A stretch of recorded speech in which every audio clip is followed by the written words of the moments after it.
TV ન્યૂઝમાં આપનું સ્વાગત છે। બોગસ બિનખેતી પ્રકરણમાં રેવન્યુ ઇન્સ્પેક્શન કમિશનર ગાંધીનગરની ટીમે દાહોદમાં ધામા નાખ્યા। વિજિલન્સની ટીમો દ્વારા શંકાસ્પદ સર્વે નંબરોમાં તપાસ માટે ઊંડા ઉતર્યા। આપને જણાવી દઉં કે બોગસ બિનખેતી પ્રકરણમાં રેવન્યુ ઇન્સ્પેક્શન કમિશનર ગાંધીનગરની ટીમના દાહોદમાં ધામા। મળતી વિગતો અનુસાર રેવન્યુ ડિપાર્ટમેન્ટની કચેરીમાં મીટિંગોનો ધમધમાટ ચાલી રહ્યો છે, ત્યારે 17 સભ્યોની ટીમો દ્વારા તપાસ હાથ ધરવામાં આવી છે। વહીવટીતંત્ર દ્વારા 179 જેટલા સર્વે નંબરોને શંકાસ્પદ સર્વે નંબરો તરીકે જાહેર કરાયા હતા।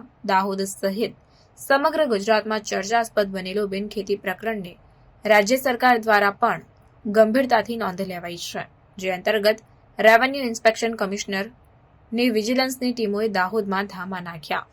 એક એડિશનલ કલેક્ટર, એક ડેપ્યુટી કલેક્ટર, એક મામલતદાર, 5 ક્લાર્ક તેમજ 9 નાયબ મામલતદાર સહિતના 17 અધિકારીઓની ટીમોએ દાહોદમાં ધામા નાખ્યા હતા।